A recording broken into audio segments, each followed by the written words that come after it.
me is the Ministry of Environment, Science and Technology, where a week after the tragic passing of the sector's minister, Alhaji Murtala Mohammed, the mood here remains somber. Now, we know that over the weekend, Alhaji Murtala Mohammed as well as Alhaji Limuna were both laid to rest at the military cemetery in Chado in a very solemn burial service. But when you get here, one of the things to catch your attention is this banner where it has the inscription, "Rest in peace, Honorable Dr. Ibrahim Murtala Mohammed, Minister for the Ministry of Environment, Science and Technology." And that's not the only thing.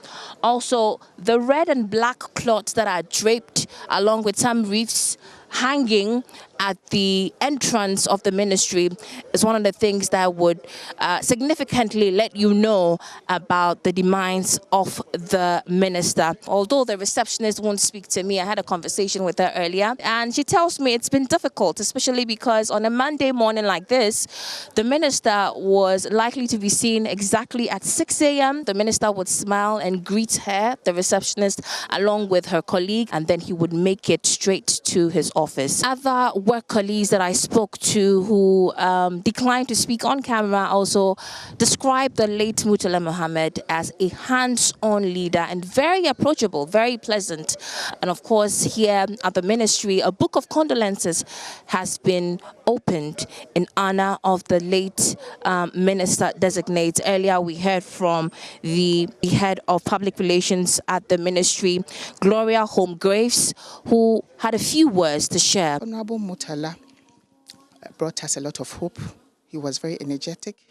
He was very poised for action.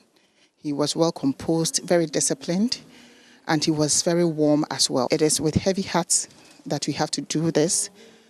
But then again, I see him as someone who lived. He really lived.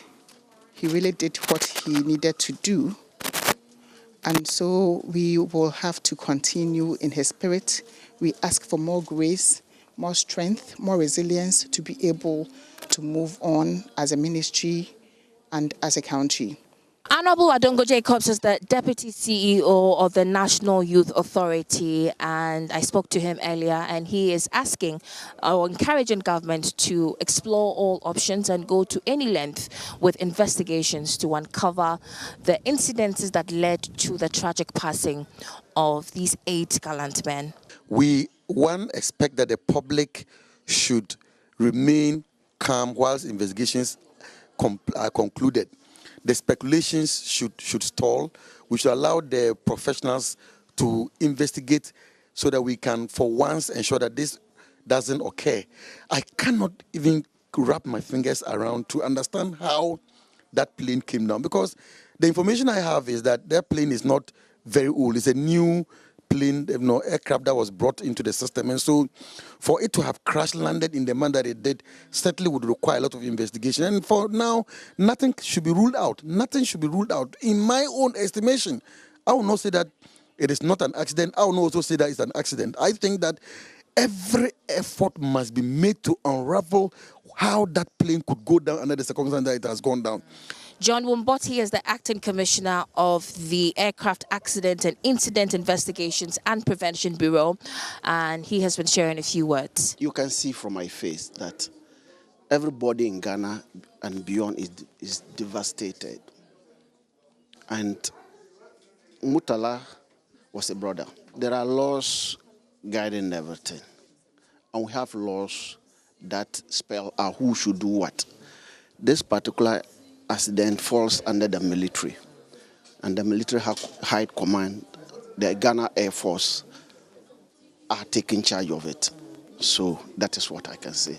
And as the Acting Commissioner for the Aircraft Accident and Incident Investigations and Preventions Bureau, what could have possibly gone wrong, given your experience with incidences like this? We don't talk of what could have possibly happened. Our profession, what we do is that we wait till we do our investigations, then we know what really happened. But for now, we don't know what happened, and we don't want to speculate.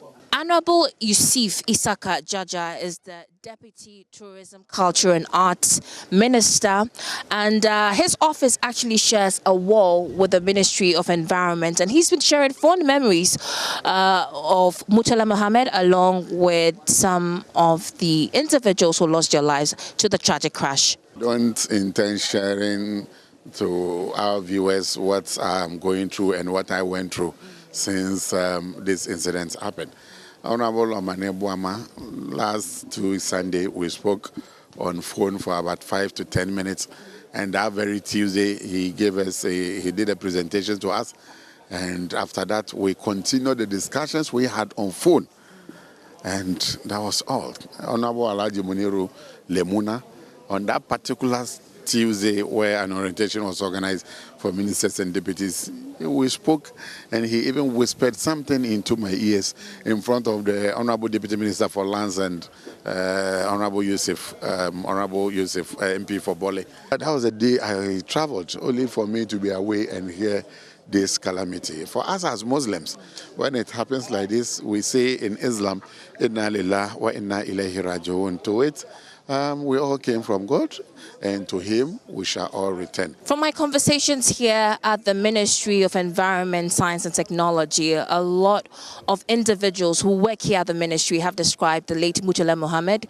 as a very principled, warm, kind, pleasant person, and a book of condolences is still opened here at the ministry in honor of the late minister's legacy and memory. This week we know that decisive actions will be taken, and that has been communicated by the Minister for Communications, Honorable Sam George. As to what actions these are going to be, I guess we'll have to see.